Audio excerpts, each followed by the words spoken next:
Still got a couple minutes. Is Chris with us? Chris is zooming in, not in yet, and Jim is here, so I think we got everybody. Good. So I see her all the time. Out walking Bailey. I thought it might be. Yeah, that's her. She probably told you that she rescued her dog. She did. Yeah, She did. grandma baby is just. I did.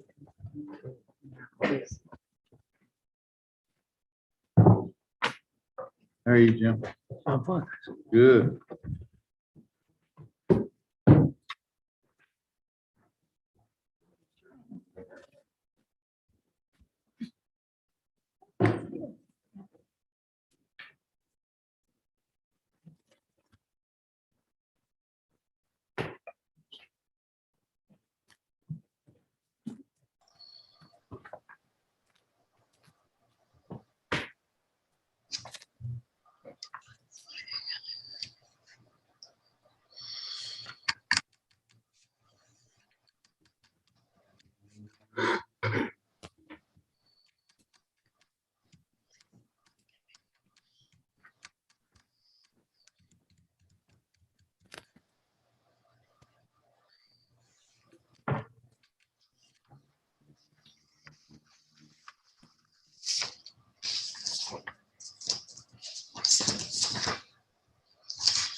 Call the meeting to order.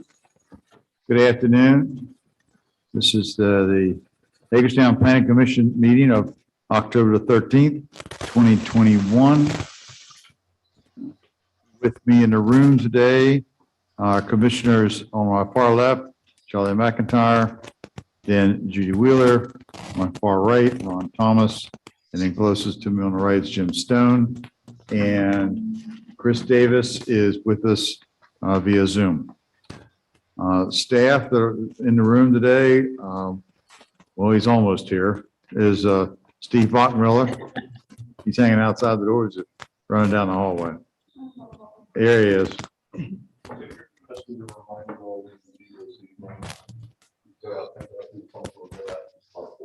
Okay. That was Steve Bachmiller with that announcement. Then also we have Megan Flick and Amy Hawk. And is Kathy with us too online? Does not look like it. All righty. So welcome. First item on the agenda is the roll call, which was just completed. Next is approval of minutes from September the 25th, which were sent to you in your package. This is Chris, so moved. Thank you, Chris. Second. Second, Who's that? Chris, Ron seconded. The one question I had, is on page 3, at the end of the applicant presentation is for the Virginia Commons. And the last sentence is starting to read, without having to made a significant, without having to made a large PIL contribution for city tree planting elsewhere. Reflect my memory, payment in lieu. I struggled, I think that's what it was, but I couldn't get those words together. I think it's yes. If that could be spelled out. So Chris, are you okay with that revision? Yes. Good. And Ron? Yes. Seconder? Otherwise, are we ready to vote? All those in favor, say aye. Aye. Any opposed? Abstain. And you don't need to abstain from this. Oh, you were not here. I'm Yep. sorry. So it passes unanimously with one abstention. We have no development reviews. So now we get on to our favorite subject. And that's planning commission business. I'll turn it over to Steve. Leader of this favorite. Okay, first thing we have under planning commission business is planning commission annual report for calendar year 2020. And for that, I'll turn it over to Megan. Okay, so I'm just gonna go through and summarize each section. So first, we had 82 new residential permits issued in calendar year 2020. We then did a comprehensive plan amendment, followed by the comprehensive rezoning. And then, of course, land management code 2020 package, we still need to provide a summary for. And then we did a local conversion district overlay, 202 Howard Street, Sailor House landmark overlay, Kiwanis Park. Then for annexations, we had 3 annexations, A 2020-03 at Cole Road, A 2020-04 Valley Mall Road, and A 2020-05 Thomas Bennett Hunter. And I did just have a note here that I thought Kathy would discuss with you all, but it's just a matter of whether we want to talk about our strategic annexation strategy or kind of expand on that in the report to the state versus just kind of listing what we did for annexations. If we wanted to talk about how we're pursuing strategic annexation or anything like that. I don't know if you guys had input on that or not. Now that I've worked with the state some, I think they would like to see that. Okay. If you all okay with that, I'd make Yes. that recommendation. Okay. So I can expand on that section and then get that back to you. And then we just had the same school expansion info as last year, changed a couple of the dates around. We'll provide the updated water and wastewater policy. Can I go back to schools? Sure. We did approve some portable classrooms for Pangbourne, Salem, and That's right, South okay. High. Should they be added? Yeah, I can add those. Did we do anything with the Collegium, the Catholic school? Was that anything? The new Catholic high school? That's out of the city. No, Come back to the that. Collegium, the one that's downtown.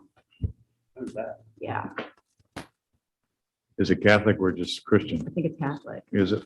Pretty sure it's Collegium, so. Yeah. that's It's ne- been announced. It's just, I didn't know they'd started, but Yeah, it's next to Okay. the ice cream store. I mean, it's a school. Yeah. Gonna be in the Hamilton Hotel Bar. It's already there. So it's like next, like kind of, I think it's right next to the new ice cream store. Either that or 2 doors down. We had some interaction with that. I'm presuming they got building permits or whatever they did there. Right. But this body, I don't think we had any interaction. Yeah, I can't. I recall. can mention that. If you guys want me to. In the school I just know section. it's another school. Right. So Okay. it doesn't have to be something we haven't been involved with. No, I mean, either. it's, No, not necessarily. yeah. Not for this report. Okay, so then updated water and wastewater policy. And then I talked again about the social media presence and business friendly. And then I also added a section on our transition to virtual board meetings. Think I'm definitely going to expand on that section. I might include our presentation to the state because we were asked to present 2 different times on virtual board meetings. Where you at now? I'm sorry. On 4. page 4, Okay. the 3rd bullet point in that bulk of the Thank you. text. So yeah, I'll expand on that just to talk about the presentations we did to the state. And then on page 5, we had 203.1 residentially zoned acre capacity, 433 residential parcel lots capacity, and then 662 units for residential capacity. And then all this data is from the comp plan, which is the pipeline of approved development data. And that hasn't changed from last year either. And then starting on page 6, we have all the charts with all the number figures. So we have total minor subdivisions approved, major subdivisions approved, and then acreage. We provided what we had so far. We still have some blanks on there. And then I did just note that we didn't include preliminary plats for Are acreage. these their charts? Yeah, these are their charts. that So we they had don't, to- they don't say, nowhere on table 4B does it talk about acreage. It says units. Where's the acreage? The acreage is in table 4A, and it's like every other row talks about acreage. And then it's also in on page 7 and 4G, 4E, and 4F. Okay.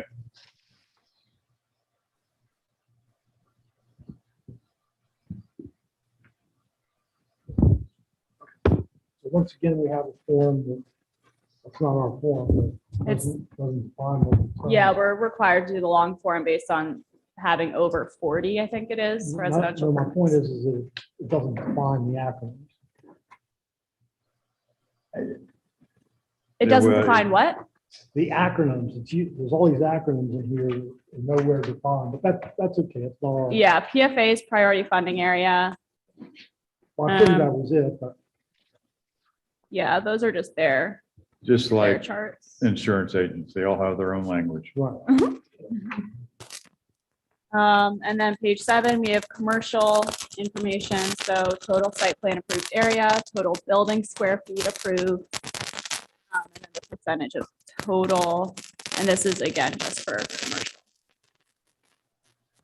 And that's pretty much everything for the specifics. I didn't know if you all wanted me to add anything, if there's anything you thought of besides what was mentioned already that we want to talk about, the planning commission did this year, or anything for planning. If there's anything else you guys want to add, Oh. anything you can think of to talk about in the narrative section. I don't have it mentioned already. Want to add anything? Sections are defined by that, but I mean. Yeah. expand.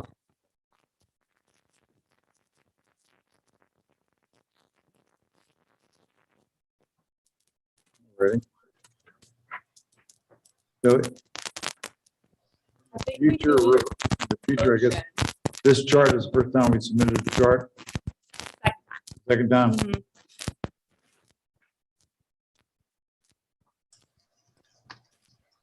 We okay with all that? Motion to approve the annual report, I think. Oh, we have to Yeah. approve it, even though it's not done? I guess we can wait on the next one then. Is it going to come back to us? Yeah. Okay, let's Probably wait. one more time. I think everybody's shaking their head yes. Okay. Let the record show.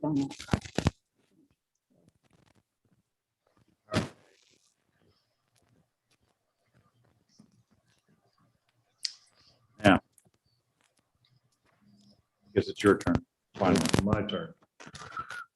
Okay, moving on to the next item underneath planning commission business is the 2021 package of proposed text amendments. Just to give you a little bit of background, we've been piecing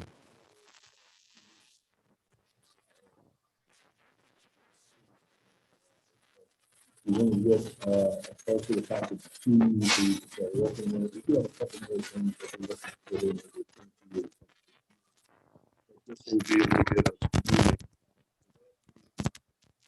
This is scheduled to be on your agenda, but with all the plan review, we ended up bumping it to this meeting. So this is really the first time that you're talking about it. Since then, this afternoon, as a result of meetings that we've had with developers in the last several days, we did forward to you draft language for a couple of additional items. So you can talk about those today as well. The materials we sent to you with the memo dated September 27th. Basically, what we have is a cover memo that asks a couple of general questions, and then you have four items within that package. First, are adjustments to the land management code to make more traditional urban subdivision design a priority in the state.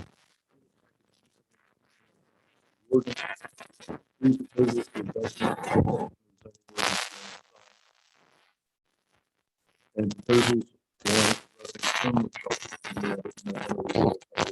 questions that we asked whether or not you want us to pursue. So let's go over those three items in your memo. Okay, now the three items in the memo, the first one actually is a little bit obsolete because one of the items that I sent you today addresses that. And that's the issue of mini storage warehousing, the POM, which the staff is in general very much against. However, we found that there's certain need, which we'll discuss here momentarily. We do have an affected property owner and engineer who are happy to discuss it with you.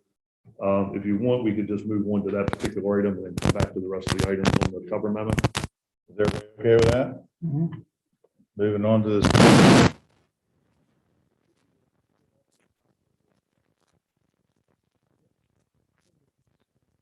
is the one that says change one, page 4-162. Permit many storage facilities in the POM. Blue text.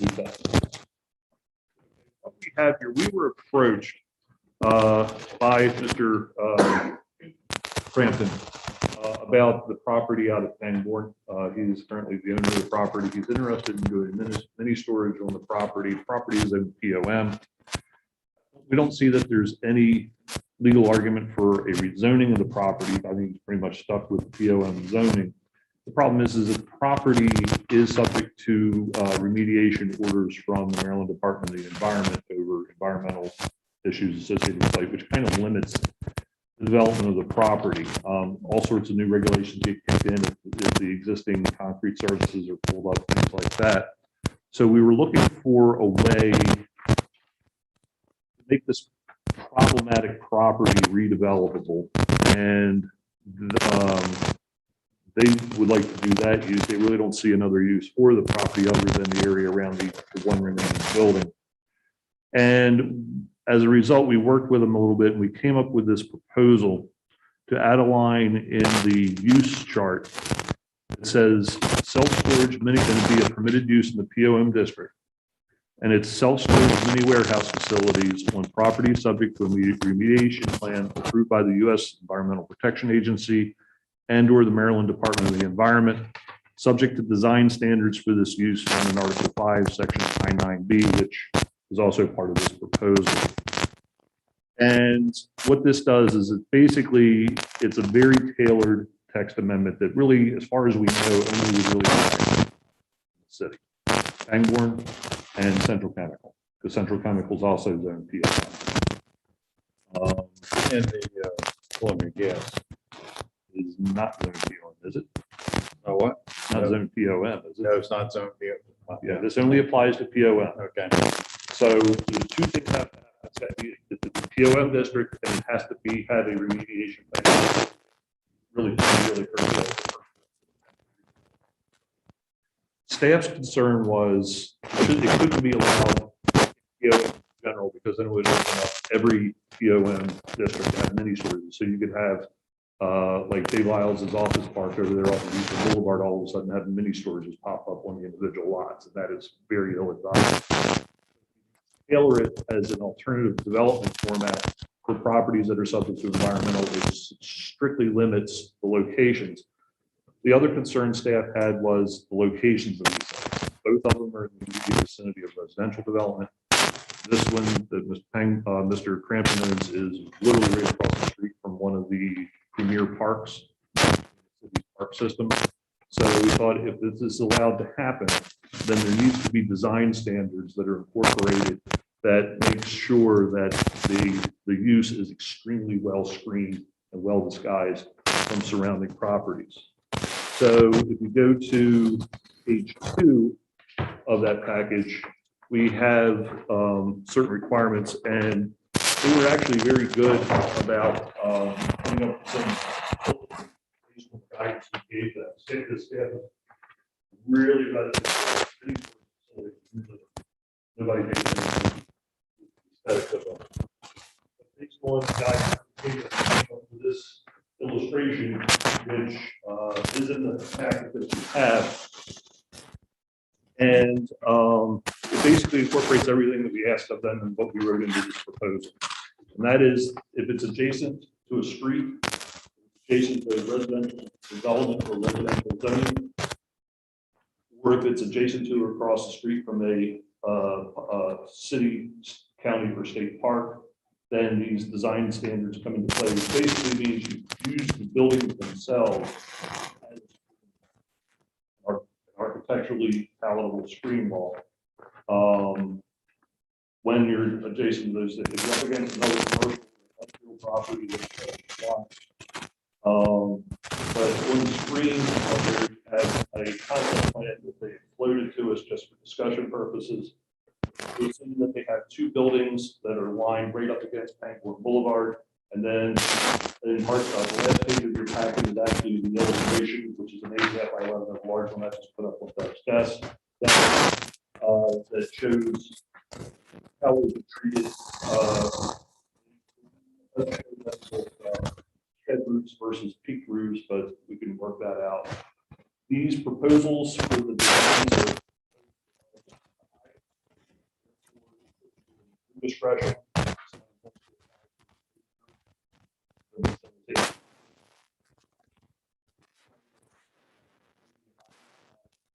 Going through the old zoning field by putting in Article 4. By putting in Article 5, it's subject to your all's review. Using this concept plan as an example, preliminary, the existing building in the western part of the property is surrounded by residential zoning. Particular illustration, the building lined up with its back up to the railroad track. Case, and I'm not making a case one way or another, I'm just illustrating examples here. It backs up to the railroad tracks, and on the other side of the railroad tracks is all of that floodplain land developable, that no improvements are on or ever will be. So then the question is it really necessary to have the wall, the building backing up to the railroad track, or maybe in that case land, heavy landscape, something like that might. But this kind of gives you an idea of where we're going with that. But we have very limited applicability. And the idea is with height, essentially with height. Right down the street,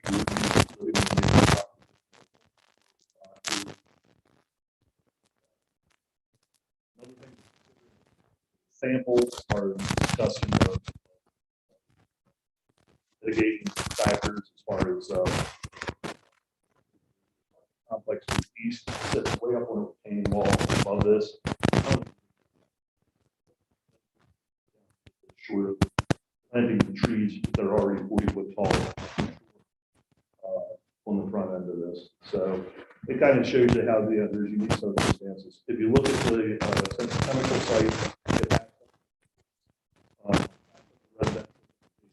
obviously residential. It has railroad track south side of it.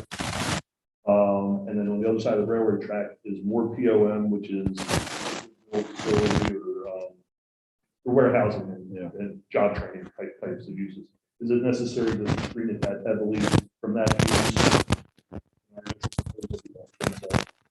But it would definitely have to have space again. And with that, Mr. Hager and Mr. Chairman, I'd like to chat about it. You can't see this property from the homes that are built back behind Potomac Heights. Very south of the Potomac Heights, there's a little bit of overlap, not much, it's like 2 or 3 houses that are kind of just across the railroad track from it. But it's higher in elevation. You look down over the floodplain and see it, but vegetation is all that's needed. Nothing. You have the railroad track.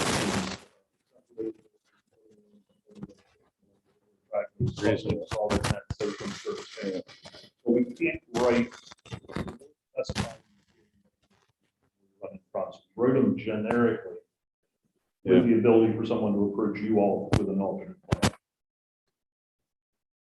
But if this would happen, the presumption would be if this goes into effect and they move forward with it, with a facility, when you go into that L-shaped turn that one Boulevard, the park is to your southwest, all on there is going to be brick wall.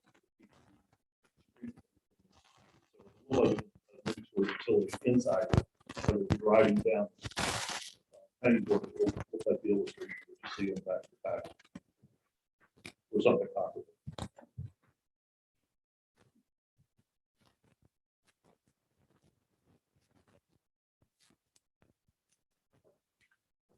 I think an argument could be made that we made a mistake in doing it. Didn't know the extent of the environmental hazards there. But to rezone it, put it back into a designation that is compatible with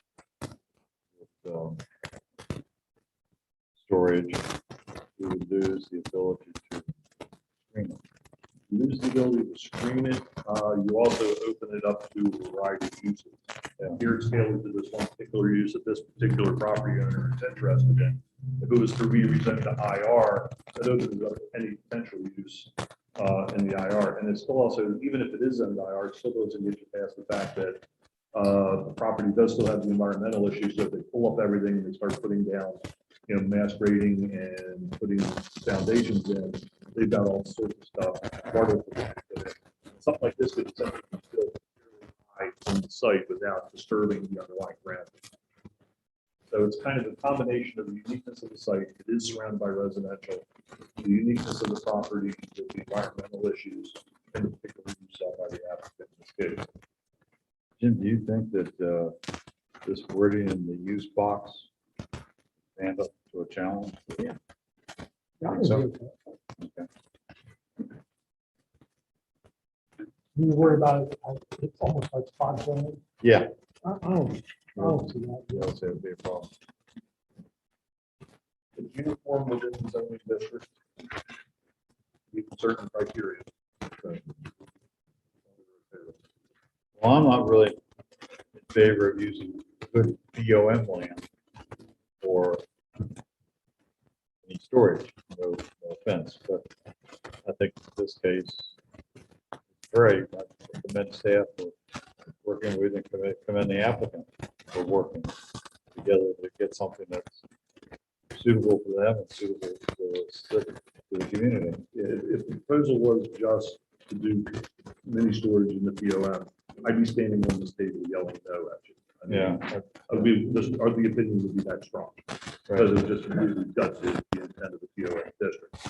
As I recall, when we rezoned this, POM, it was in view of a particular development proposal somebody had, which would have been nice, but it never went through. And I think to some extent, that may have been a mistake. Yeah, and actually, I think if you really go back and look, we considered the POM before we knew about the other applicant. But we were excited about that. They are also looking for other uses for the remainder of the property. One of the things that we mentioned to them when we talked to Adam is this would be a primo location of the existing building for one of those small scale breweries that everybody's raving about. So That's the part.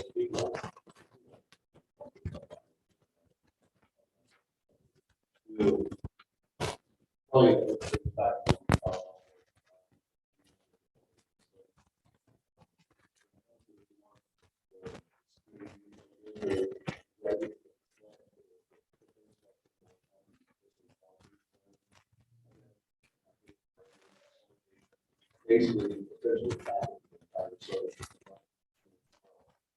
very little fault. It's pretty-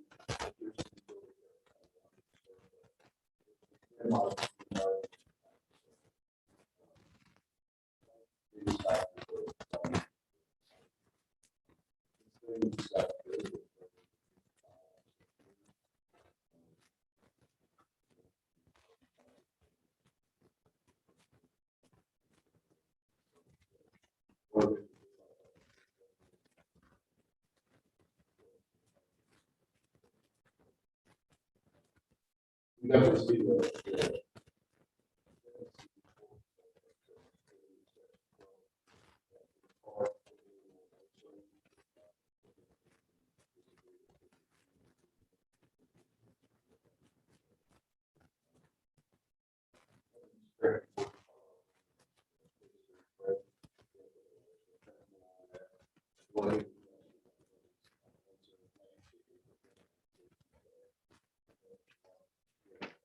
more clients to the issues, the more we try to get.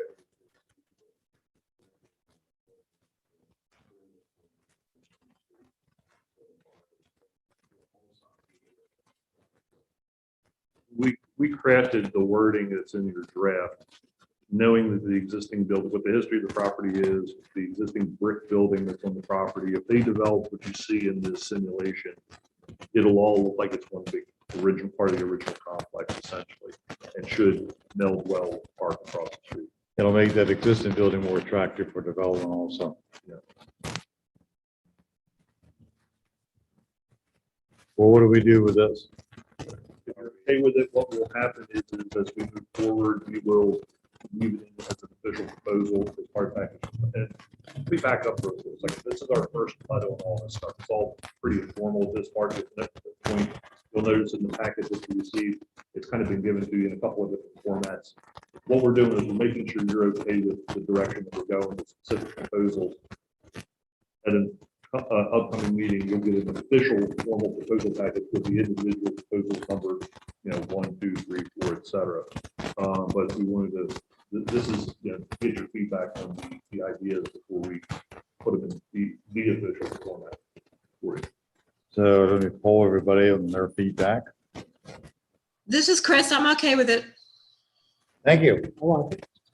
Yeah, I love Ron? it. I hear a lot of heads going up there. Okay. Yes. Okay. Very good. We will, Now you all can stay and hear all the rest of our deliberations. if you want. That sounds fun. Yeah. okay. Moving on. Thank you all very much. Thanks. Moving on to number 2 on the cover memo, does the commission want to consider regulating short-term vacation rentals? County adopted regulations for this use recently. It doesn't seem to be an issue in the city. There appear to be fewer than 20 sites advertised on Airbnb.com and only 2 on VRBO. Do we want to deal with it? Yes or no? We didn't want to put a bunch of staff time into it for you all to turn around saying it's not worth bothering with. I personally do not want to deal with it. This is my opinion. I don't like it. I mean, I'm watching what Winchester's going through.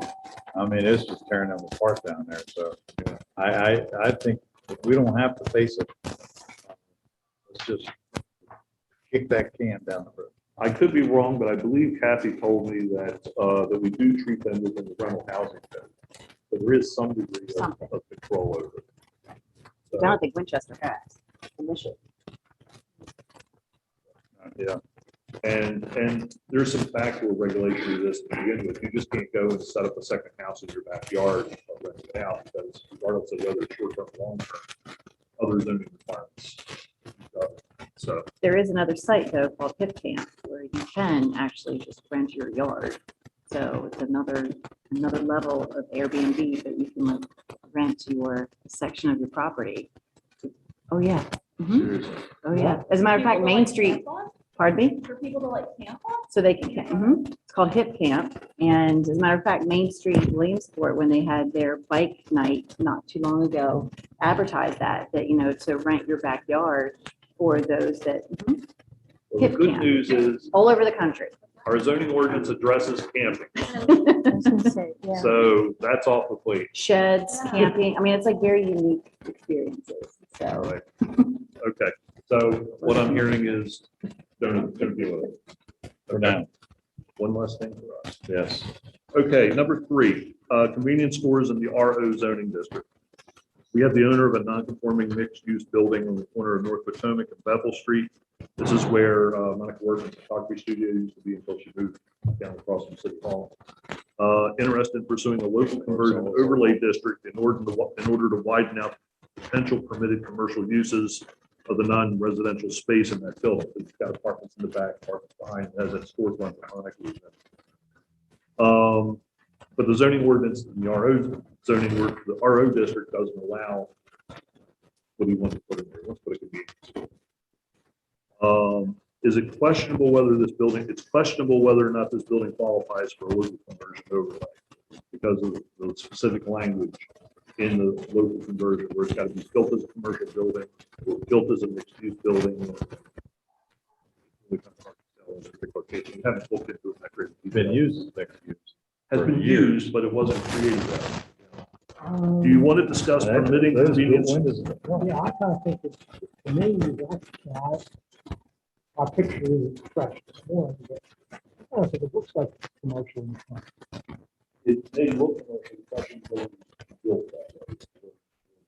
Look at that. Screen 1967. It may have been built different. Again, we didn't get into the details. I'm just kind of using that as kind of an example of a building in the RO. And the question has been raised whether or not convenience stores in existing commercial spaces should be permitted in the RO. The RO is limited. We have some south side of downtown, down on Belmont, the south Street area. But it was designed for when you have these big, hard to repurpose mansion houses to allow them to be used as office buildings and break them up into some apartments, that kind of thing. The difference between an office use, like Hawkins Insurance Company was up there for years, and somebody having a convenience store. So we wanted, again, before we put a whole lot of effort into it, we wanted to get some feeling from you all, whether or not just amending the zoning ordinance with some specific language that existing commercial spaces, so you couldn't take Hawkins and turn it into a convenience store. But if it's an existing commercial space in the RO, whether or not convenience stores should be permitted in the RO.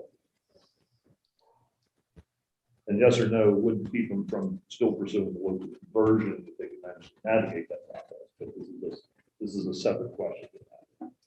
Would that get tricky though, like where the old Sheets used to be across from Bill's Other Yard Sale? I mean, like if we started allowing convenience stores, I mean, could that get a little bit annoying to the residents and the, It I mean, could. right, because if you just say like any convenience store anywhere in the RO, I mean, it might be, It'd be in the RO in an existing commercial space, just so we're Right. clear. Which most property, probably its applicability probably pretty limited. okay. Do you know how many properties it would affect? The question is the few places where it does apply, would it have, it raises the question that you have, would it be appropriate? And we thought we should bring it to you all for discussion. Think of a comparable use, think of the Penny Mart that just went in on the corner of East Washington and Locust. Right, With something like that in an RO district. That's a commercial space, it's a huge building. Let's say that was down on 300 block or so south of between Peter and down in that stretch there, which is zoned RO.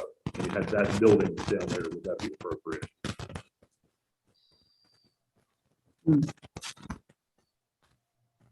It wouldn't be general retail, it would be specific to convenience stores without gas pumps. right. So you Just couldn't so- go into a liquor store or anything like that, it'd be strictly a convenience store. Well.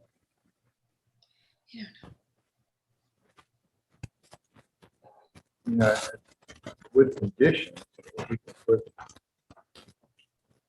I go to thinking of, food islands or whatever. What's that? Food. That's- All right, Peninsula, I don't know. But, yeah, food desert. There is no place around there for someone to walk to get some food. Now, that's not very good nutritious food for you to get, but I don't want to see breaking, saying it's too much of a commercial presentation. Time, but I'd like to see it right across the street from St.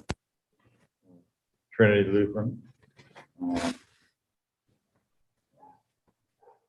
A whole lot of neon and glaring and everything, I think would not be good. If we could craft it in such a way that signage is very limited, maybe, but I don't think now's the time to do that, so. Hearing, Not now. I'm not a fan of this. There you go. Yeah. And I think though, that if they look at it, I mean, I think they're qualified. And after all, there's probably no data going back. To me, it looked like that long. I think it's fair to assume. My memory in that respect, specifically being used that way to the seventies as a lawyer's office. Yeah. Offices. True. That's right. Not a otherwise commercial space. And the reality is the number of places that would qualify for it within the RO is quite limited. But we don't have that much. Because they're all big buildings. What's that? They're all big buildings designed for big residentials. Yeah, they aren't gonna become convenience stores. Right. So what's the direction? on that? I think just shelve it. I think that's what I hear everybody saying. I agree. Building it, we will. All righty. So those are the three items that we had that were questioned. Like I said, we didn't want to put a whole lot of effort into them to find out if we would be opposed to. If we could, I'd like to move on as a quick item to one of the items that I sent out to you today. This is regarding the conversion district. We have a proposal that's going to be coming forward for a conversion district overlay for the old Surrey School. Current owners are looking to get a conversion district to turn it into a boutique hotel. Surrey, A boutique hotel. Surrey School by Frank? Yeah, Oh my gosh, Yeah. 29 rooms with a right across the restaurant. park. I love it. Yeah, Across from the from the park, yeah. museum. Yeah, There's a similar hotel that opened up in Gettysburg on the west side of town. There's the old Gettysburg High School there on the Chambersburg Street. Somebody did something very similar with a similarly sized building. But this particular proposal, and I don't want to get into the details because we're not here about that necessarily specifically, but it's 29 rooms. It'll have a restaurant and some spa area. They're even going to do an indoor pool. They're going to actually put additions on either side of the building, which is all permitted by the provisions of the conversion.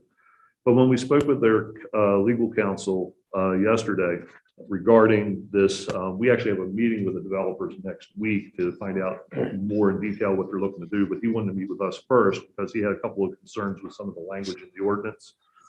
One of which is the existing language. This is listed under change 1, where it says the development shall be for an existing non-residential structure containing at least 2 floors within which all proposed uses except parking will be contained.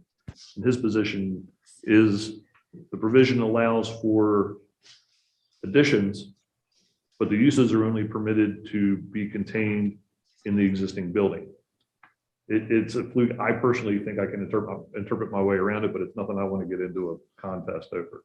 So since we're going through this process, I figure if he wants us to adjust this language a little bit so we can get letters of credit from lenders for the project, that's the least we can do. So it clarifies that yes, new uses can go into the additions if they're part of the proposal. Again, it's legally clean up essentially. And then the second thing is that the restaurant dining area part of the hotel, they're proposing to have an outdoor seating area, be on the west side of the building, facing out over the park.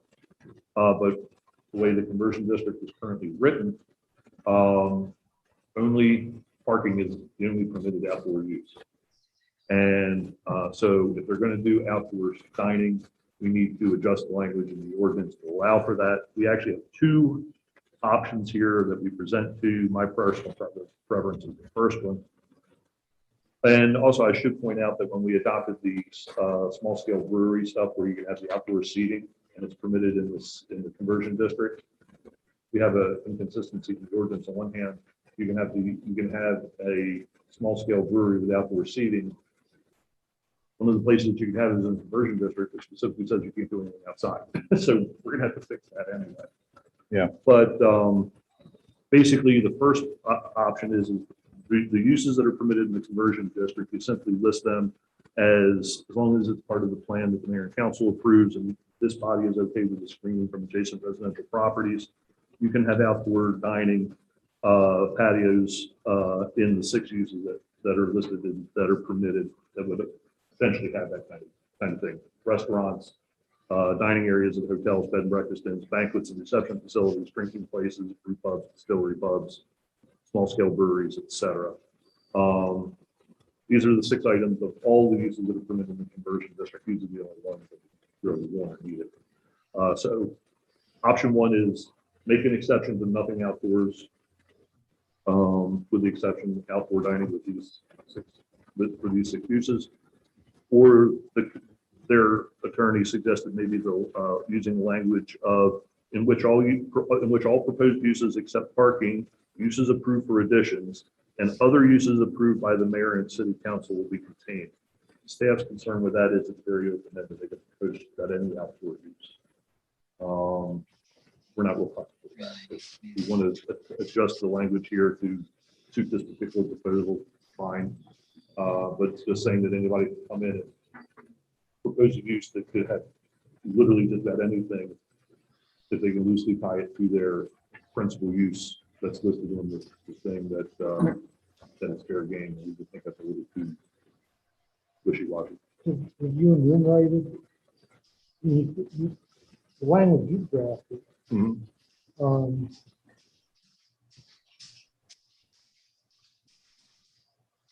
I don't think it's open-ended because although you say approved by mayor and council, you only list specific things.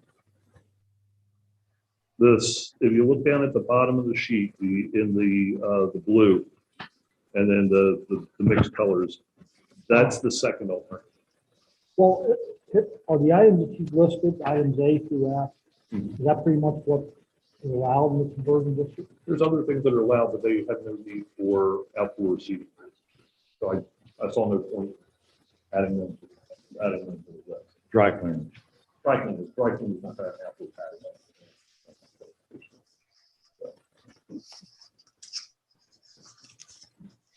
I like it. I'd start out with number 2 also. Mhm. And I, you know,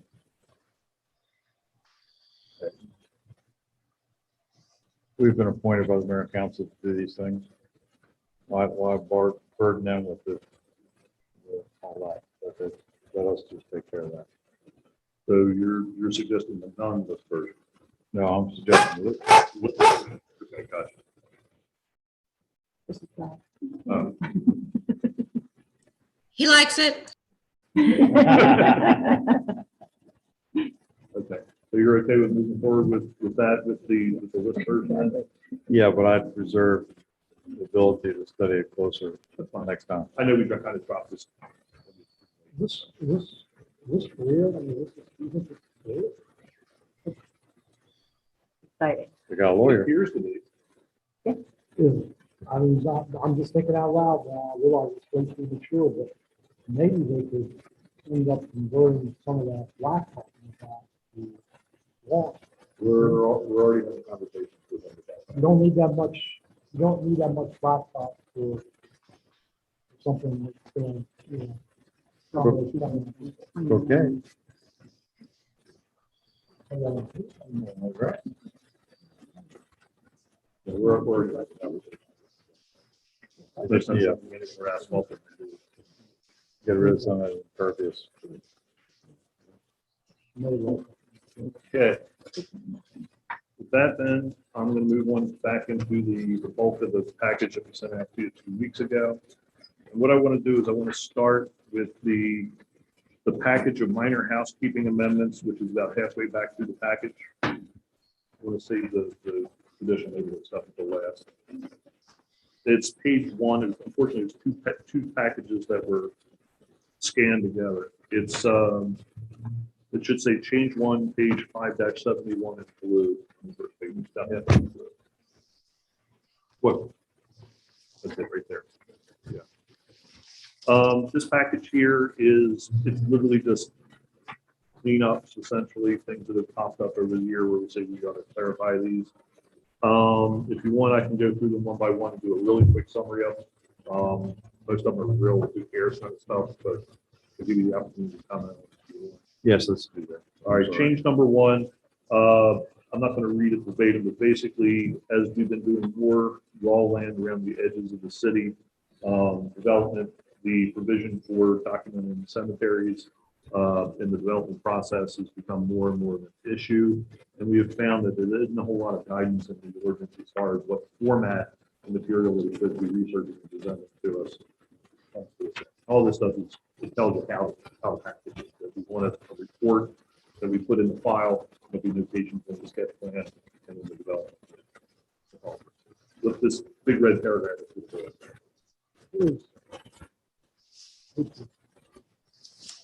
I'm not saying what's sufficient. On the surface.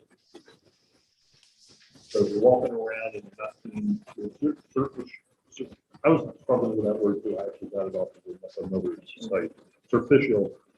You're looking for superficial evidence of some sort of defense, ornamental fencing that seems to be out of place. Depression to the ground. Subsurface would be exactly with radar, doing ground penetrating radar to find holes. But anyway, all this does is just let's develop what format the package and stuff that is part of it. Change number 2, require large group homes and small group homes to meet parking requirements in the NMU and CCMU district. I could not find this on page 4, 1 through 7. Are you on? What is- No, In the ordinance. In the ordinance.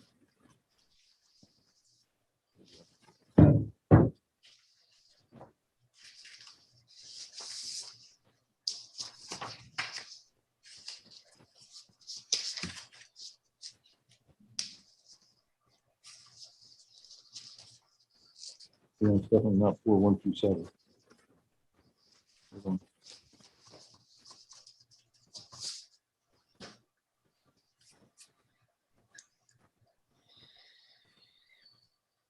147. Basically, it's a use that's marked T, permitted use in the district. What we're looking to do is add the asterisk, and if you go to the T at the beginning of the chart section, it says that it has to apply to current parking requirements. Some uses you don't have to apply to current parking requirements in the existing building.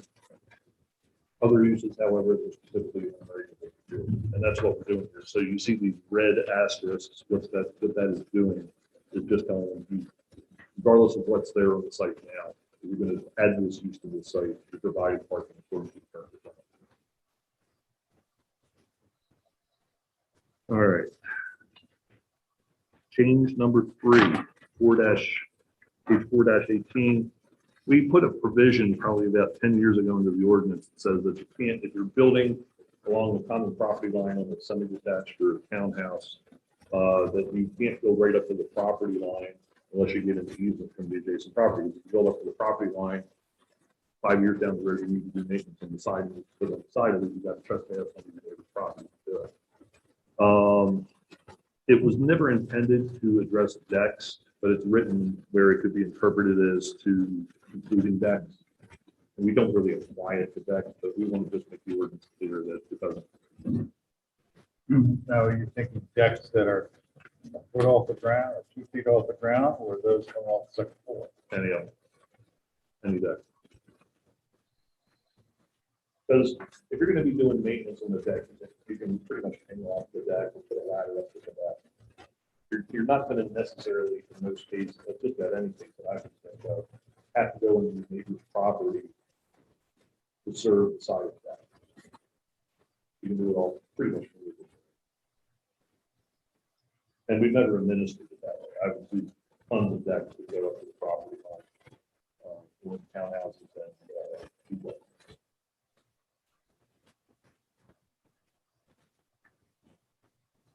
Change number 4, just a minor change to the surveyor's certification for plats.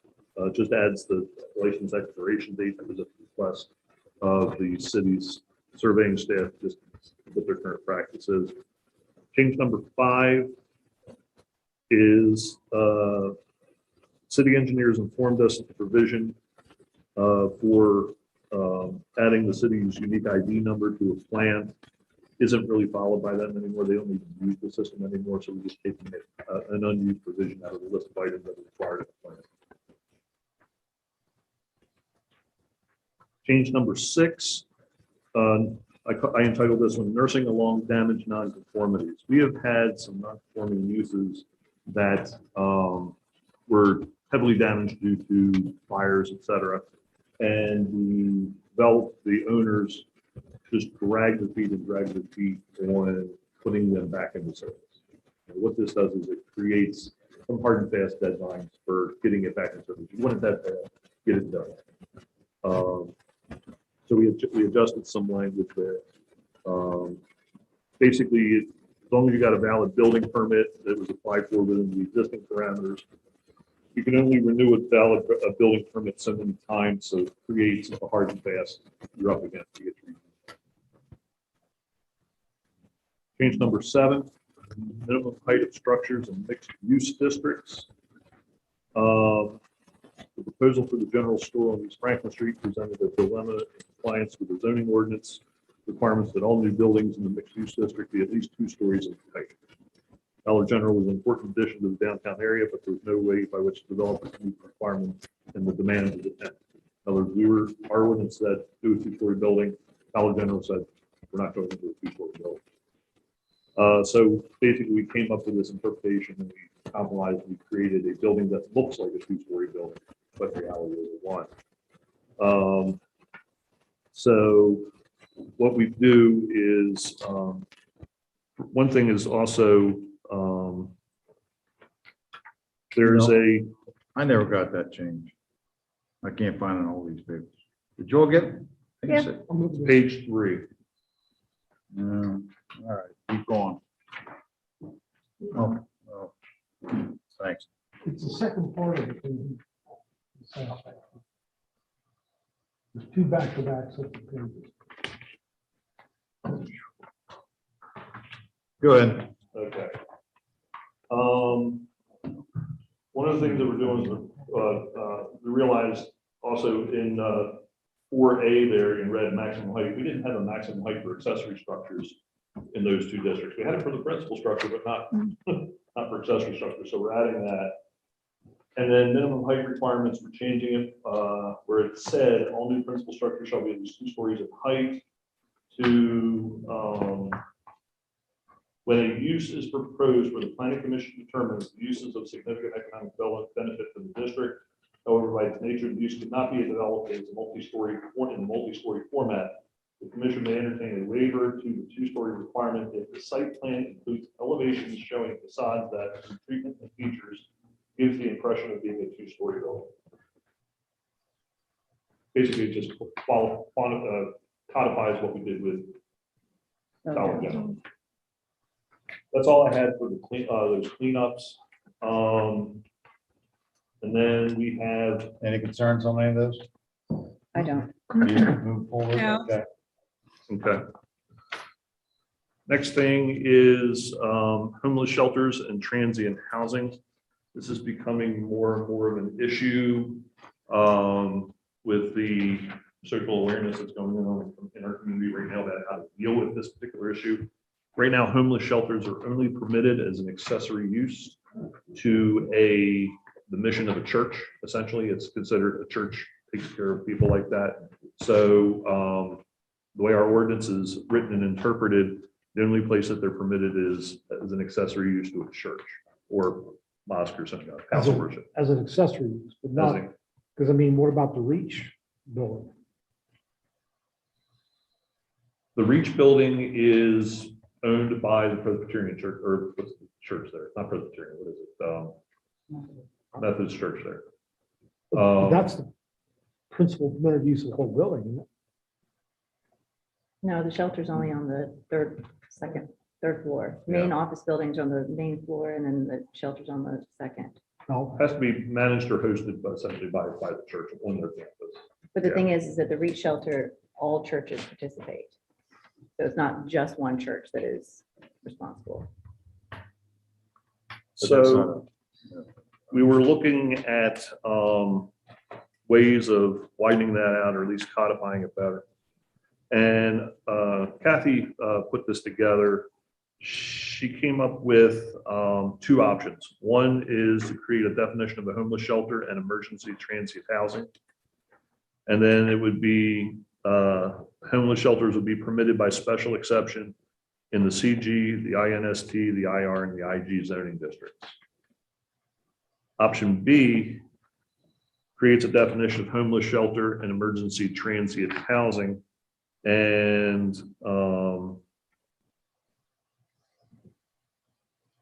there's a barrack style facility that for transient stays by homeless families and individuals, which is operated by a provider that is licensed, certified, or approved by a government agency, and which has agency on staff whenever the shelter is open to clients.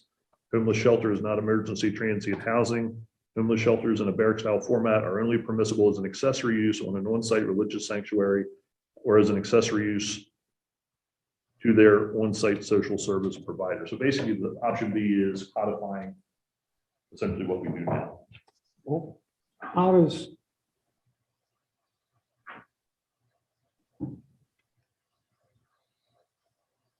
I'm a little concerned about how a second definition, well, okay, why should it be related to, limited, excuse me, to just religious organizations? I mean, it seems to me any charitable organization, in theory, can provide homeless shelter. Historical Society is a charitable organization. No, Not but I that they mean, would, but but the use, I mean, yes, customarily it has been generally done as outreach activity by churches, but any organization could operate, could decide to do that. Why would we care? it says an accessory use to an on-site religious sanctuary or as an accessory use to their on-site social service provider. I think that addresses your concern. It widens it out a little bit to a nonprofit social services provider. Okay, but not necessarily a governmental organization. Correct.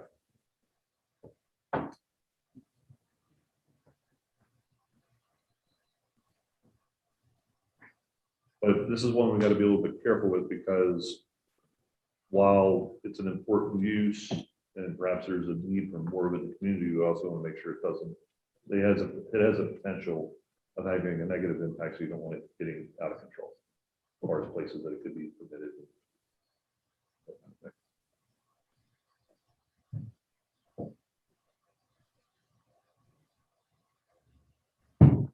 Is this going to, I mean, I never forget the time when we proposed changes, which is outlawing effectively all church-based organizations. And we sat here in a room and had all the churches in town come in and tell us we were idiots.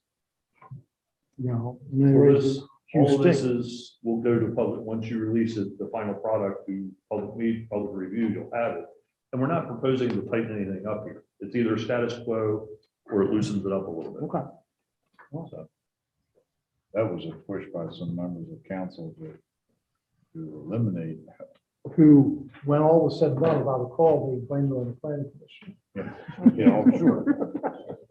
So they passed the big bucks for. You Have we weren't been- there. You weren't there then. Cheryl. Yeah. I would remember that vividly. Have we been in communication with the homeless shelters and the churches about this change? I'd have to defer to Kathy on that. I think she might have had some informal conversation with gathering information, but not, hey, this is what we're looking to do. I don't think it's got to that point yet. When the public hearing comes about, I think that it would be really important for us to make sure that, you know, those that Reach and Goodwill and all of what the homeless coalition is included, because it will be making sure that they understand exactly what's being changed or modified. Four, three numbers. But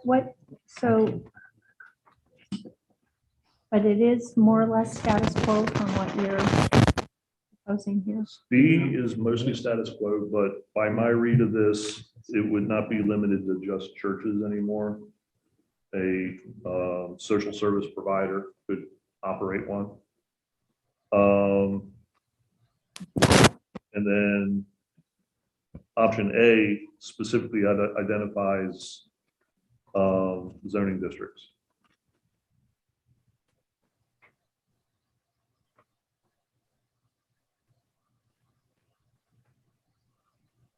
There really aren't that many homeless shelters. I mean, there's only 3.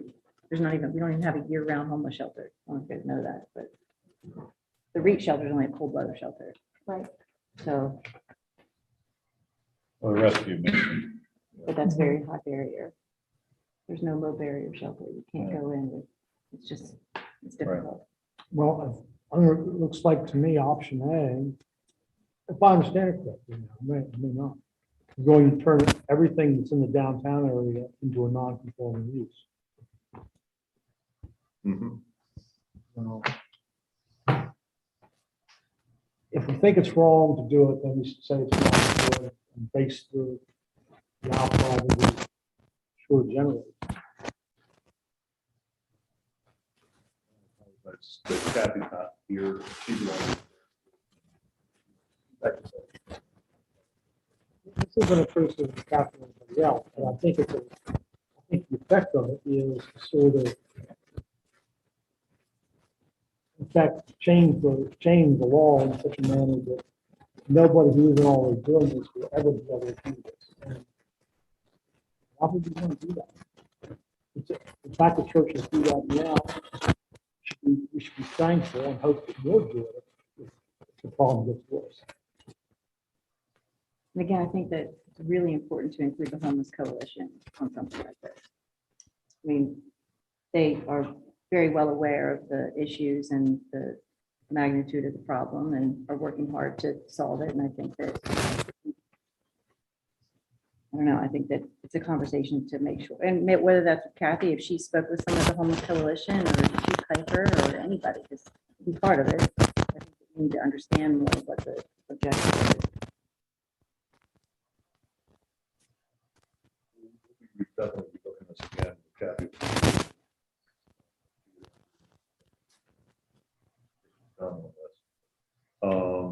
Well, option B, at least, I mean, option B does not seem to be limited to any particular zone. And so maybe you're right in saying that that essentially codifies what's already the case. I mean, I wouldn't object to option B.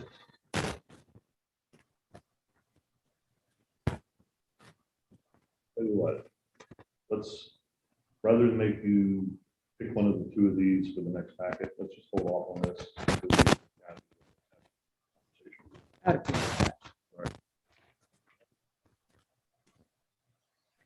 Alrighty. 4, section I, signs. We never seem to quite get this one. And some stuff has kind of come up lately that this wasn't on our radar before. The stuff that you see in red here is adjustments that are being made based on experiences we've had in the last 12 to 15 months regarding specific proposals that kind of are in gray zones or just fall outside of things or are identified as issues. For example, there's a lot of animation in our electronic signs, even though it's currently against the ordinance just about everywhere. It's pretty normally being ignored. So the question becomes is, do we proactive around every electronic sign in the city and say stop your animation? Which I think we would need to talk to Ms. McIntyre and her cohorts because they could get a lot of blowback. We can't selectively enforce, but we either need to start enforcing what we got or we need to change it. So this particular proposal says animation, bare bulbs, or flashing illumination or imagery is prohibited in the residential zoning districts and in the CCMU and NMU zoning district. So what it would allow is animation would be permitted in CL, CG, CR, IMU, commercial industrial districts, not in the residential, not in the mixed use, which has a lot of residential elements to it. So that's one item. Also, business and industrial park directory sign, that's new, based on the development, what we're seeing for signage needs. What, should we discuss the first one? Oh, okay, I was just gonna go through them all and go back to it, if you want to do it that way. There are lots of examples in downtown where signs that have some movement, example, video screens that change it so often, different things. They're not like the typical, big flashing bulbs. And I think many owners or occupants see them as essential to what they do. I have concerns about how long the ball. I mean, I know that these garish signs and all that, nobody likes them. I don't like them either. But to absolutely eliminate all signs that change, In residential areas. in the CCMU and Well, mixed use. downtown. I think it may go too far. Well, Back up for a second. What's currently on the electronic sign, the message is changed. We all understand that. We mentioned regulations. What we're talking about is flashing, green, which just about every electronic sign. District. Well,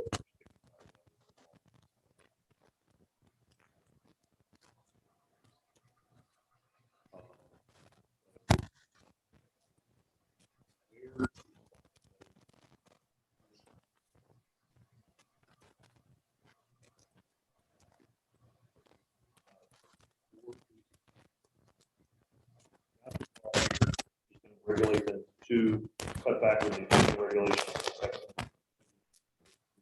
Or enforcing the rules.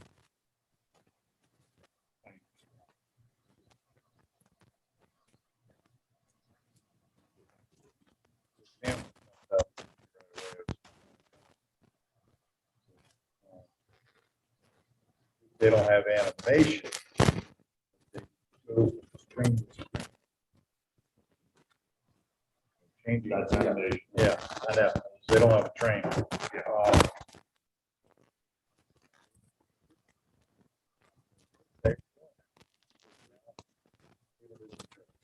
Restriction also.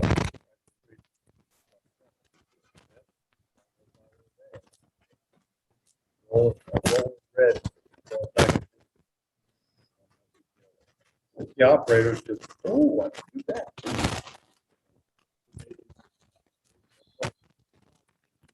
Or the- something they have.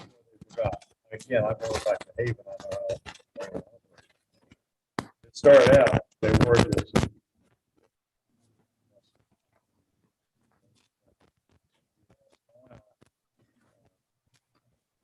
Animation, loud, moving. Because they forgot. Is it affecting the neighbors? I mean, then, I've never had a complaint about a animated sign. I mean, because I've gotten one complaint over the years. This. That rules and books together. they sit and watch the sign and you can look at that.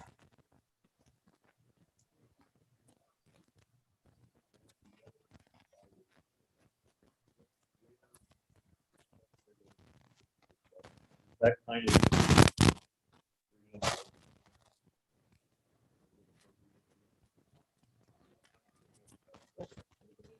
Material roads, or like based on that concept. interesting because like in residential areas, very few people have signs at all. On the other hand, they could, because you can't content retail at all.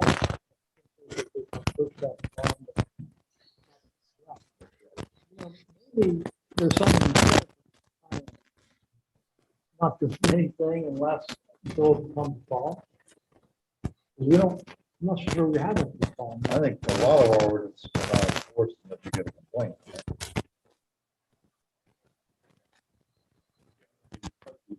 Typically, we're not out looking for violations. Right. Something obvious. But typically, zoning is based on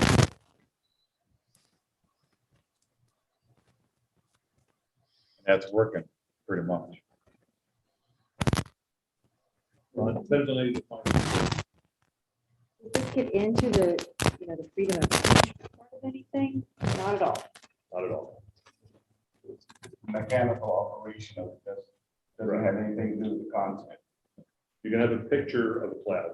You just can't have a cloud, can't have a cloud going across the screen. It's content.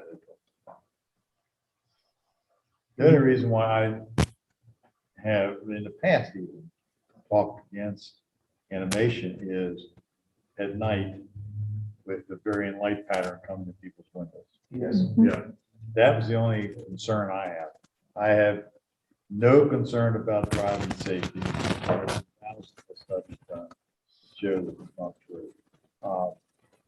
But trying to go to bed and having a red pattern change, me, be upset. Or all We of actually a have bright that light. in the ordinance. So even the changing messages can't change. That's the logic of the thing. Right. Your statement though, that everybody in town is violating the ordinance, tells me that if you go out and try to enforce it to everybody, which you have to do, What would end up happening? You know what? If we were just so proactive on enforcement, we go out to identify all.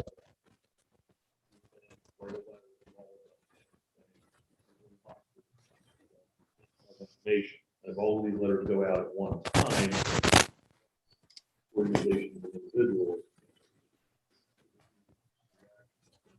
simultaneously react.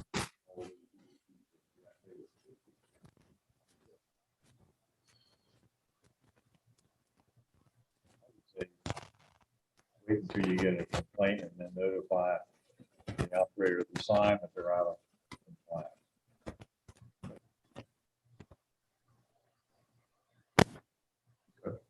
That'll cut down on your work and be a much more reasonable approach. Okay. Y'all okay with that? That sounds good. And Yes. The only thing that I would say is that if you do that with one person and for some reason they happen to notice, okay, he's still doing it, so you're gonna get a complaint from him about him. It may turn into one of those domino effects, well, hey, this also. But it won't be the same as doing a mass mailing and then getting everybody coming back at you at once. Yeah.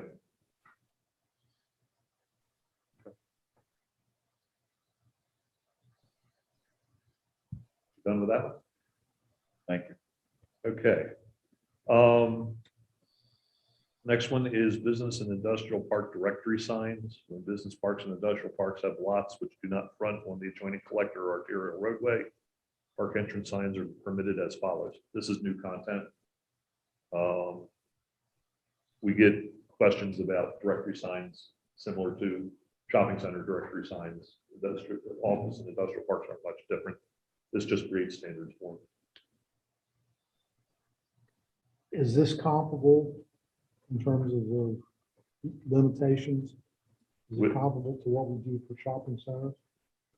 I believe so. It looks like it to me, just by my gut reaction. Just out of curiosity. It's a little bit more restrictive, but then again, it's different type of use. Just out of curiosity, would the content of the direction signs like at Merritt Hospital to entrance circle?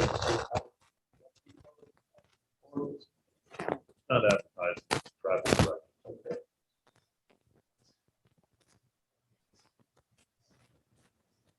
Okay. Next next item is procedures for measuring building frontage. We're adding a provision that says for warehouse and other large industrial buildings, measure the length of the wall fronting or parallel to the public street. I believe this was brought up due to warehouse buildings built in the city recently where the architectural front of the building is inside. So what this does is it emphasizes that the wall that are like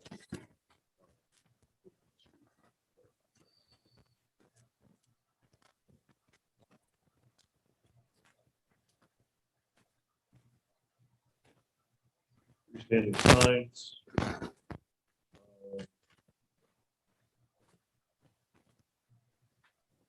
Tweak those a little bit and made some adjustments to areas, things like that. I think the last two lines, the INUIR and IG, differently, we were finding like the signs that were permitted for Amazon compared to the overall size of the building. It's like doors to see them kind of thing. So made some adjustments there. And also to flush and wall mounted signs.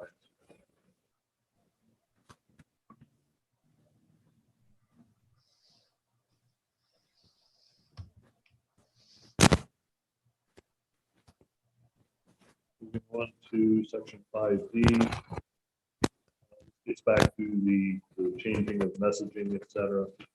And I think this is built on, and Kathy wrote this particular section.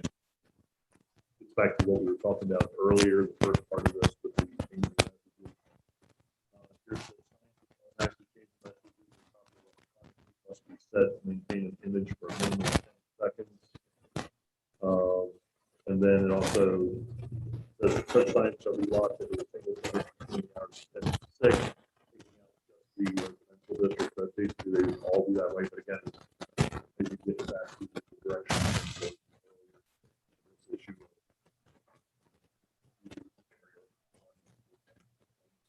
I don't see any changes. We're not getting complaints.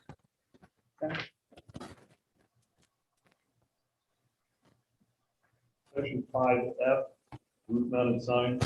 The ordinance right now, it's, they were around town. Allow a good example of it, a couple of the buildings downtown. We do have a few examples around the city. There was a lot of building up in the place for a fight. We accidentally approved permits years ago for buildings. They shouldn't have been approved, but and they got them on all four sides. The same will be done on that building.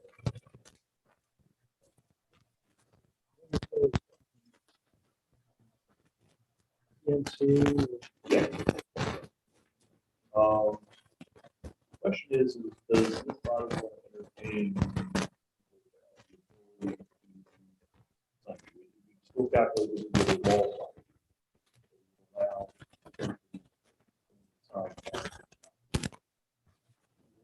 Ways to regulate that. We have one roof mounted sign came up recently in the city that was a business problem. But they need to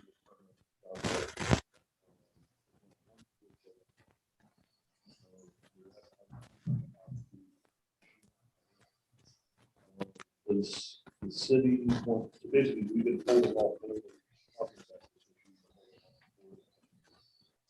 Question is does this body want to look at the possibility of allowing roof mounted signage? Can we allow roof mounted signage like based on the size of the building? So the sign is like measured, can only be so big based on the size of the building, whether it's a 1-story or 2-story, or like David Lowell's building with 3-story building. All sign, but the way we had envisioned it is it would be subject to the wall mounted signage. So, and that's based on the size of it. So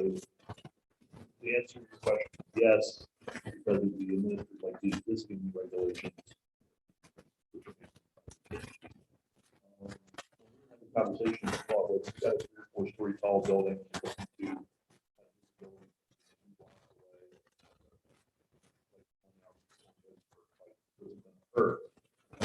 But it doesn't, you were in violation of that after we had the sign.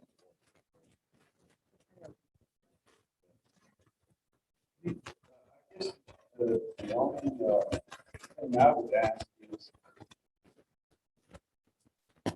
I would treat that roof mount sign just as if it were on the wall. You have a certain square footage on the wall. On that side of the building should not exceed what's required if it were on the side of the wall. Now you're talking about physical, the house attached. Exactly. And I don't see any difference between a roof mount sign. What I was getting at, it's still attached to the building, a part of the wall, not unless it's over to the roof. And it's not giving you a physical sign. Flat mounted on the wall or is it lights sticking up out? And the only thing that I would say is, if you take advantage of a roof mounted sign to enhance a sign that's on the wall, and it's like a continuation of the, yeah, Come up over the wall, yeah. back down. Yeah, or as you have a message there that you want to be bigger than the actual message you could put on just a wall mounted sign, and use the roof connection in order to, enhance like 2 lines. That part is, I think, again. Okay. Roland Williams with a 3-dimensional peak fan or something like Yeah, that. yeah. That is under projection sign.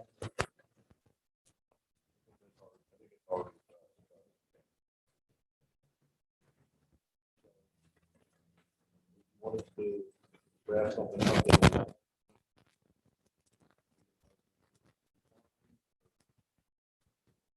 I mean, I would think that's fine. What is the criteria of the height and reference to the wall? The one that's mounted on the wall. It's based on square footage, based on the linear footage of the building. The building is 50 feet wide, and you get a certain amount of square feet. Okay. So I guess you get so many square feet, so if you want it long or you want it high, then I would say the one mounted to the roof would not be any difference than what you would be allowed to do on the wall. In other words, if it was 24 square feet, if you wanted it to be, 4 by, Yeah, but you could put it on 10-foot poles. To project up 10 foot above the building. Yeah, The top of the sign maybe could be no more than 12 feet above the top of the wall, top of the building, or 10 feet. Or maybe you could make if you have a roof mount sign, it's part of what you count for the height of the building. There are requirements in the height too, but sometimes those are a whole lot more than the height of the in the building. commercial districts, yes, you could have a sign taller than the building. Yeah, well, I guess what I'm saying is if you have a building that each floor is 10 feet between floors, then I would say that that sign should not be able to extend any more than 10 feet above the roof of the building.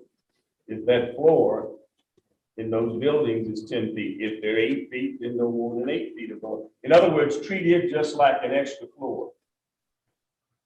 well, let's just go ahead and set 10 feet. Okay.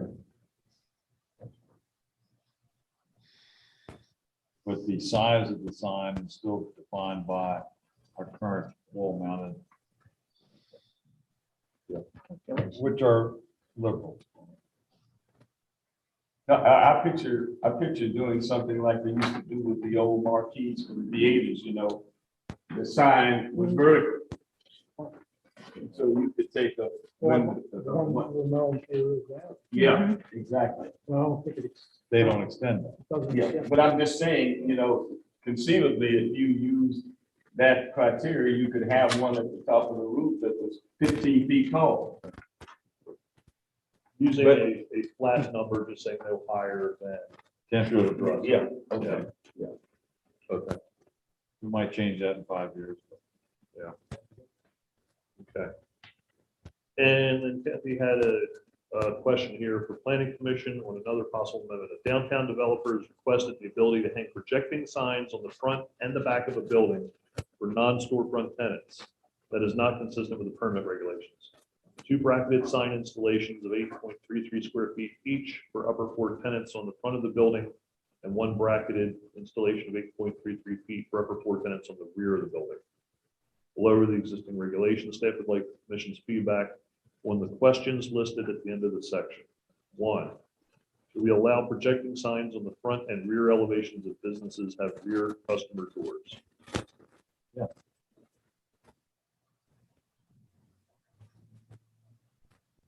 In addition to what they would be permitted at the front. Right. Yeah. I mean, because you can't see the back of the building when you're looking at the front of the building. I mean, it's Vice versa.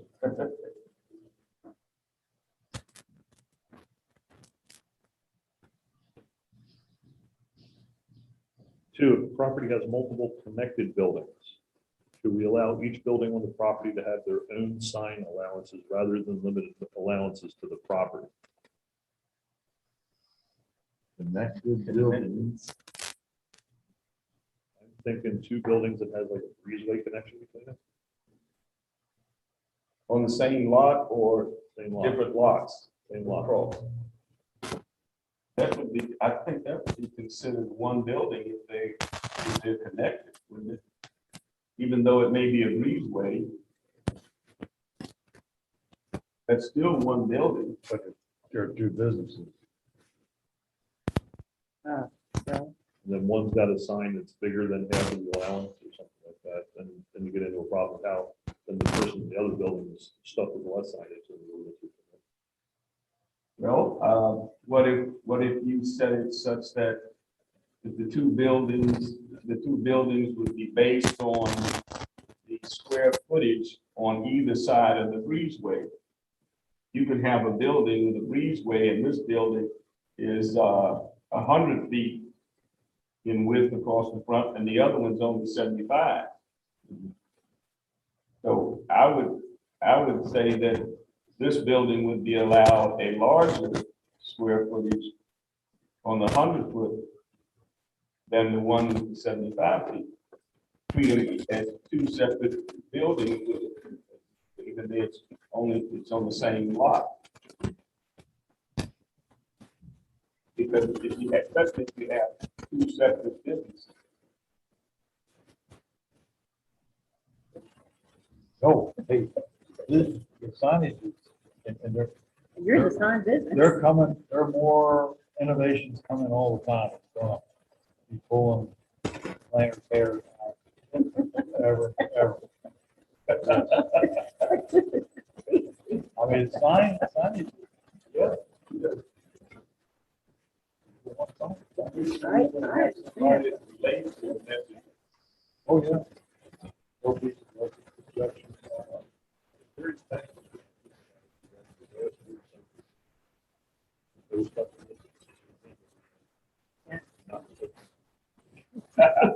Yeah, I can see why. I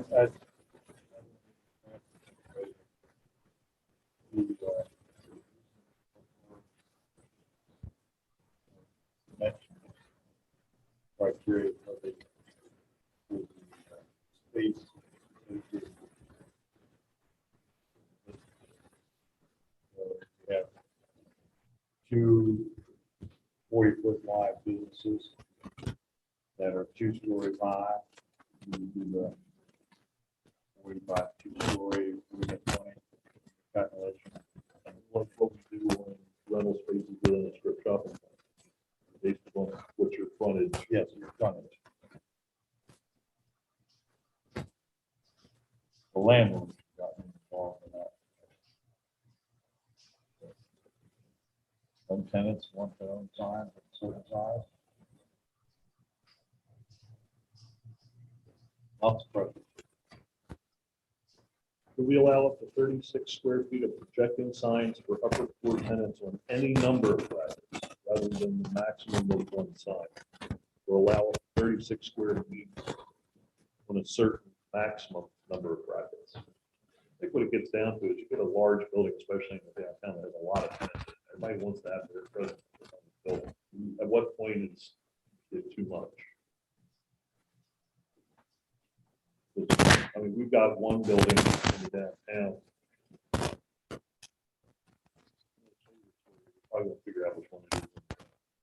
They've got, it's a large building, they have 2 brackets, and they have signboards for several businesses within the building. So then, next door, raise the property line, so they can break through the wall and renovate next door, but now it's all one building.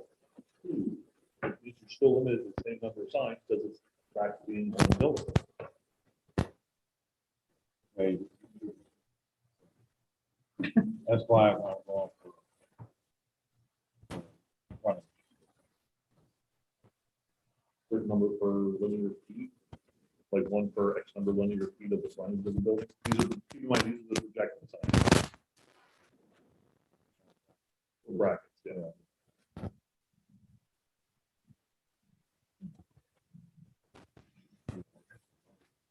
Because there's going to be a number of businesses that are in that building that was purchased and property line was.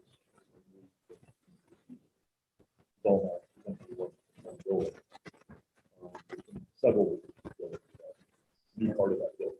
And you're talking about having a small sign for each one, or, Let's say you have 9 businesses going into that space, yes, but you can put 3 or 4 brackets or 3 or 4 panels on a particular bracket. That means you're going to be 3 brackets, for all of the potential. And I'm just using generalized numbers. I have no idea exactly what's. I've seen also a situation where you have one long sign and the names of the businesses in that building going vertically. And at what point does that sign become too long, Yeah. too big? Yeah. Because there is a size cap on projected signs. Yes, And then you also have the ability to do directory signs in the fronts of buildings, yes, flat mounted directory right. signs. That's completely separate. Yeah.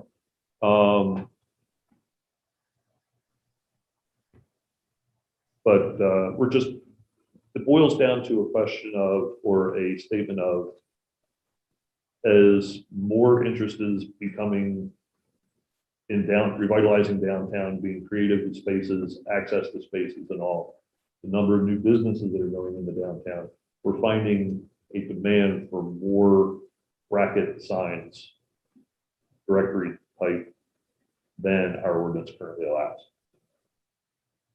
We are, the developer could get a bracket sign that says 105 Washington Street with the 105 building. Or, And then- or the Joe building or whatever. Yeah, and then have a directory at the door. Right. So the tenants would say, I'm in the 105 building. Right. Now, they're not gonna be able to advertise their wares anywhere. But you can't do that much in a 2 foot by 18 inch, 24 inch sign, which is the limits for the bracket sign. Right. But your idea was to tie it to the width of the building, right? Well, yeah, that's where you could maybe do say a bracket sign for every 25 linear feet. What if So that's not gonna solve that particular problem that you just talked about. They're gonna have to identify their building. That's the, What if they come up with an idea of putting a digital sign up that, I'm just bringing it up, somebody might say, well, okay, we got this big building and we got 10 tenants in there, and each one of them wants to be displayed, and they decide that they'll follow the ordinance by flashing the names and the room numbers of each one of those by, according to I'm serious, somebody could come up with that. Hey, In the historic district, the HDC would have a connection. Yeah, that would not happen. I'm being the devil's advocate because somebody could come up with that and say, well, I'm only allowed a sign so big. But you But- know, there won't be too long that you'll be searching on the web for a hardware store. And you will be driving somewhere within the next 48 hours and a sign will change. Ron, hardware here. Yeah, It'll know you're there. It'll Okay. know you were Yes. searching and it'll say, Ron, hardware here. So that's right. it won't be long. The Right, signs will do that. exactly. I gotta get off the grid. some of the taller buildings, I mean, some of the buildings that I would call like office buildings. I mean, people that are tenants in those clearly do not have an expectation that they're gonna be able to advertise externally. I mean, one that comes to mind is the professional arts building. I mean, that's way too big too. So I'm not too sure how much of a problem it's gonna be if you do have some restriction based upon the length of the building. Yeah. So what do you want to do?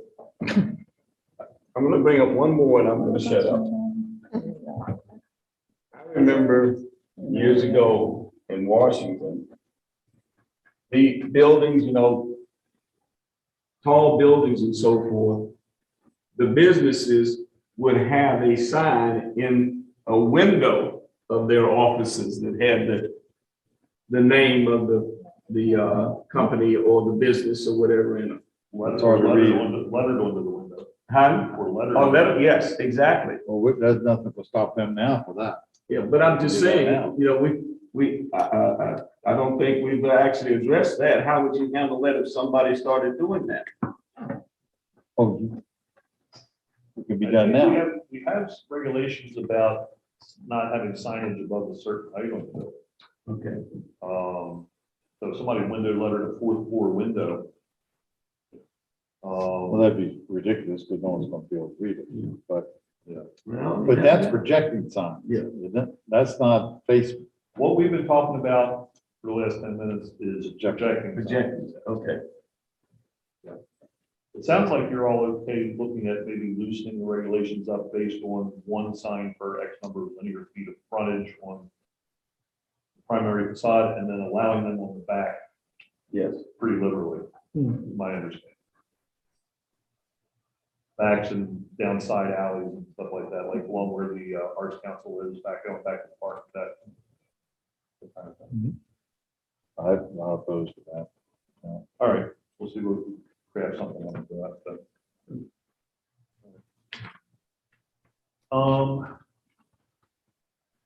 5:45, and what I would suggest is the only thing that we have left in front of us today is the stuff on the traditional neighborhood stuff. And what I've come up with is schedule. I would forward on this to keep the ball moving down range. Because we do have developers who are looking to submit plans pretty soon for residential developments. They are all our being cooperative as far as the design that we've been consulting with. And also, we probably have 2 or 3 more proposals that we need to review with you that we just haven't had the time due to workload to craft. So what we were thinking is next week, I would basically come in this weekend and finish everything up. And we would do a special meeting next week, continue this informal level of stuff, get your feedback. And then October 27th, at your meeting there, we would give you the official here staff proposal. The proposals be numbered, at top left corner, 1, 2, 3, 4, et cetera. Incorporating all the things that you want to see here or the new stuff that we're talking about today at this meeting or that next meeting, that special meeting. And then from that meeting on October 27th, if you have any changes there, we would go back and make them. November 10th, you would confirm that the changes that you wanted were made, or if you have any last minute changes you want to make, and then at the November 10th meeting, release to the public hearing, have the public hearing on December 8th. And this is actually, the way this is working out with the traditional stuff, we still have to have a couple of conversations with a couple of city agencies on how some of this traditional stuff can work out. So probably we haven't had the opportunity to have those meetings quite yet, but we can within a week, and we should be able to flush any of those issues out and have everything ready to go for a special meeting next week if you're willing to review it all. And they mentioned that you would be willing to have a special meeting. You talk, I believe, about even doing it virtually since it's all just about text essentially. So that's basically what we're proposing as staff. Next week, we have a special meeting, which would include the text, the traditional neighborhood stuff, plus a couple of additional things that we'll be crafting up. And then October 27th is the official presentation view of, okay, here's the package. Are you, make any changes you want, and then release it following the confirming. Are you talking about next Wednesday? Next Wednesday, Thursday, or Friday, whatever's convenient. I can't do Thursday. I don't like Friday. I'm We not, can do it during the day. I mean, if you wanted to. I mean, y'all want to do it I could do Thursday afternoon. What's that, Chris? I could do Thursday afternoon.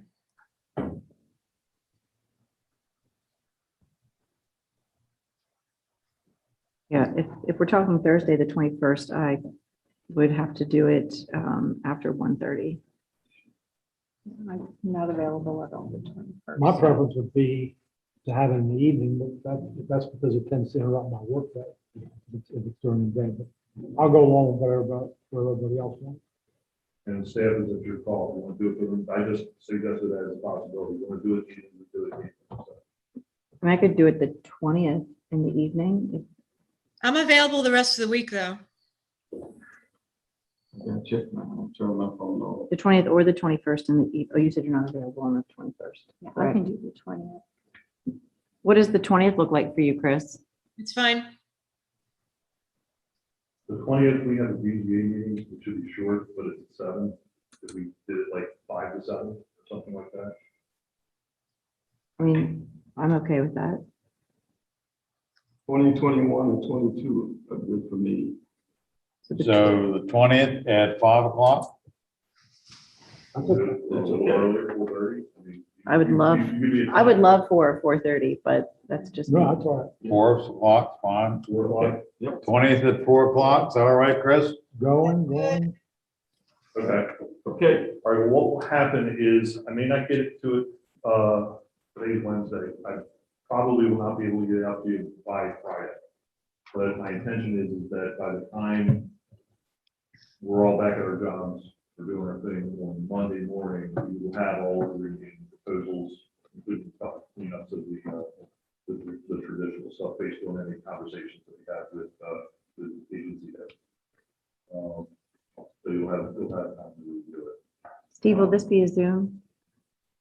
You want to meet in person, you want to Zoom, or you want to do a hybrid? You tell us. Doesn't matter with me.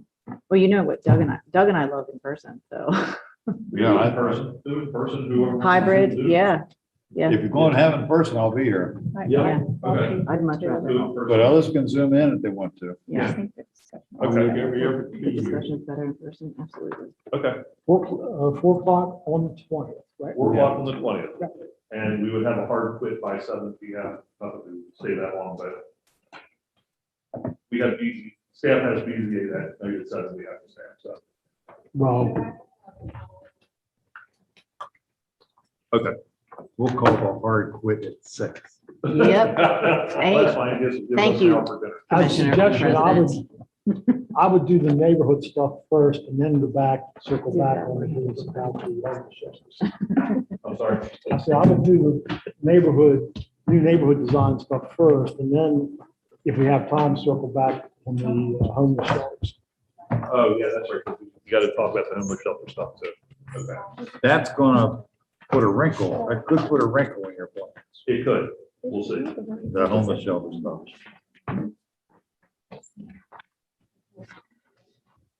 All I have.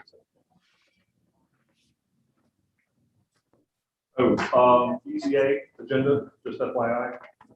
We have one case.